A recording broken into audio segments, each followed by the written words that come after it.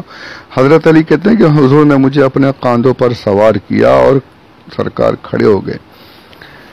مجھے کاندھوں پر بٹھا کر حضور کھڑے ہو گئے. حضرت علی کہتے ہیں کہ اب میرا حال یہ تھا کہ میں سرکار کے کاندھوں پر سوار ہو کر جب حضور نے مجھے اٹھایا ہے تو اتنا اٹھا دیا ایسا لگتا تھا کہ میں اب آسمان جو ہے افق جو ہے اسے لپیٹ کر اپنے ہاتھوں سے زمین پر لے آؤں. سبحان اللہ. کہتے ہیں میں لپیٹ کے لے آؤں. یہ المختصار من مناقب الاخیار میں یہ روایت موجود ہے، بہت سی کتابوں میں. ایسا نہیں ہے کہ یہ صرف میں ایک کتاب سے بیان کر دے رہا ہوں، بہت سی کتابوں میں یہ روایتیں موجود ہیں. کہتے ہیں کہ یہ حال یہ ہوا کہ میں ہاتھوں سے آسمان کو کھینچ کر زمین پر لے آؤں، وہاں پہنچا دیا حضور نے. اب جب دیکھیں جب نبوت نے جب اٹھایا ہے تو کہاں سے کہاں پہنچا دی. حضور نے جب اٹھایا صلی اللہ علیہ وآلہ وسلم تو کہاں سے کہاں پہنچا دیا کہ فرماتے ہیں عرض کرتے ہیں میں چاہوں تو ایسا حال ہو گیا تھا کہ آسمان کو لپیٹ کر لے آؤں، میرا ہاتھ آسمان تک پہنچ رہا تھا. یہ لوگ کہتے ہیں یہ سب غلط باتیں ہیں، تصوف وغیرہ یہ سب صحیح نہیں ہے، یہ نظر اٹھائی تو ایسا ہو گیا، یہاں کھڑے ہو گئے وہاں پہنچ گئے. یہ جہالت نہیں تو اور کیا ہے. کتابوں میں احادیث سے ثابت ہے یہ تصوف اور یہ تصرف اللہ نے جو عطا کیا ہے اپنے بندوں کو یہاں ثابت ہے. کہ حضور تو مکۃ المکرمہ کی زمین پر حضرت علی کو اٹھا رہے پہنچا کہاں دیا؟ آسمانوں تک پہنچا دیا کہ گھسیٹ کر لے آؤں، آسمان کو ہی لے آؤں. یہ تصوف نہیں تو اور کیا ہے. اور پھر ایک ہی بات ہے کہ پھر یہ حدیثیں ضعیف ہے، یہ ایسا. ارے جہاں فضائل جہاں اچھی باتیں ملی وہ بس ضعیف حدیث کا رونا شروع. اور پھر وہ علمی باتیں نہیں کرنی، پھر بس بول کر ہٹ جانا ہے. جہاں پر یہ نہیں دیکھنا کہ کتنے علماء نے اس کو لکھا ہے، کتنے علماء نے اس کو اپنی کتابوں میں درج کیا ہے، کتنی کتابوں میں اسی چیزیں لکھی ہیں. اگر غلط تھا تو لکھا کیوں؟ بس وہ ان کو ماننا ہی نہیں ہے. تو ایسے نہیں ماننے والوں کو منانے کی کوشش نہیں کرنی. ہمیں اپنا سننا ہے، اپنا ماننا ہے، اپنے عقیدوں کو مضبوط کرنا ہے. ہمارا ہر عقیدہ کتاب اور سنت سے ثابت ہے بے شک. اور اللہ ایسے صحیح عقائد پر ہمیں قائم رکھے. آمین بجاہ النبی الامین صلی اللہ علیہ وآلہ وسلم. کہتے ہیں کہ میں چاہتا تو آسمان کو لپیٹ کر لے آتا. پھر حضور نے فرمایا اب یعنی جس کام کے لیے اٹھایا تھا فرمایا دیکھیے وہاں پر چھت پر کوئی بت ہے، کعبۃ اللہ کی چھت پر. کعبۃ اللہ کو پتا ہے سب 360 بت تھے. حضرت علی نے کہا کہ ہاں ایک بت ہے. فرمایا توڑ دو. حضرت علی کہتے ہیں وہ مجسمہ جو تھا بت جس کی پوجا کی کعبۃ اللہ کی چھت پر رکھا تو میں نے اسے پکڑ کر اس کے ہاتھ پیر توڑ دیا، اس کا بالکل بت کو چکنا چور کر دیا. اب حضور نے مجھے زمین پر اتار دیا اور اب ہم دونوں چھپتے چھپاتے، یعنی حضرت علی کہتے ہیں کہ ہمیں ایسا خوف ہو رہا تھا کہ کہیں کوئی ہمیں دیکھ نہ لے. وہ شروعات کا دور تھا بالکل، یعنی اسلام میں شروعات کا دور تھا اور تکلیفیں جاری تھی قریش کی طرف سے. اور پھر اس کے بعد کہتے ہیں ہم لوگ اپنے گھر پر پہنچ گئے. تو یہ واقعہ میں نے یہاں پر جلدی یعنی پہلے اس لیے عرض کر دیا کہ میں بتا دوں کہ مقصد میرا یہ ہے کہ جب حضور صلی اللہ علیہ وسلم بچپن سے پالا پوسا، تربیت دی اور تربیت سے وہ کچھ حاصل ہوتا رہا، اتنا انعام ملتا رہا کہ اب جب اظہار نبوت ہوا اور نبوت کے اظہار کے بعد جب حضور نے نوازشوں کا سلسلہ جاری رکھا تو یہ حال ہو گیا کہ حضرت علی کو زمین سے لے کر آسمان تک پہنچا دیا. سبحان اللہ سبحان اللہ. نوازشیں بچپن سے ہی حضرت علی پر جاری رہیں. اور کیسی جاری رہیں؟ بچپن میں یہ عالم تھا کہ کتابوں میں ہے کہ سب سے پہلے بچوں میں مسلمان ہونے والے حضرت علی 7 سال کی عمر میں. حضور نے جب اسلام حضرت خدیجہ رضی اللہ تعالی عنہ اور حضور صلی اللہ علیہ وسلم کو نماز پڑھتے ہوئے دیکھا، آپ نے بچپن تھے چھوٹے تھے، عرض کی کہ آپ یہ کیا کریں؟ حضور نے فرمایا میں نماز پڑھ رہا ہوں. آپ نے کہا میں نے ایسا نہیں دیکھا، یہ کیا ہے، کون سی عبادت ہے؟ آپ نے بتایا میں ایک نیا جو اصل مذہب ہے وہ لے کر آیا ہوں. اور آپ نے اسلام پیش کیا. آپ نے کہا کہ میں اپنے والد سے پوچھ کر پھر بتاتا ہوں. حضور نے فرمایا کہ اگر تمہیں اسلام قبول کرنا ہے تو ابھی قبول کر لو ورنہ کسی کو بتانا نہیں. حضرت علی نے اس وقت بعد میں دوسرے دن آ کر خود ہی اسلام قبول کر لیا. یعنی 7 سال کی عمر میں آپ نے اسلام قبول فرمایا. چھوٹے تھے 7 سال کے تھے تبھی آپ نے کلمہ پڑھ لیا. تو یہ شرف بھی آپ کو حاصل ہے کہ بچوں میں سب سے پہلے آپ نے اسلام قبول کیا. اور آپ ہی وہ ہیں کہ جنہوں نے حضور اکرم صلی اللہ علیہ وآلہ وسلم کے ساتھ سب سے پہلے نماز پڑھی. مردوں میں سب سے پہلے نماز پڑھنے والے آپ ہیں. تو یہ حضرت علی رضی اللہ تعالی عنہ کے فضائل ہیں. بہت سی باتیں میں بہت کچھ اسکپ کروں گا، چھوڑوں گا، بہت کچھ ہٹا دوں گا، کیونکہ میری اوقات ہی نہیں اتنا کچھ بیان کروں. مختصراً بولتے ہوئے انشاءاللہ اس سلسلے کو جاری رکھیں گے. اللہ عز و جل اسے مقبول فرمائے، قبول فرمائے اور مکمل کرنے کی سعادت نصیب فرمائے. آمین بجاہ النبی الامین صلی اللہ علیہ وسلم. وما علینا الا البلاغ.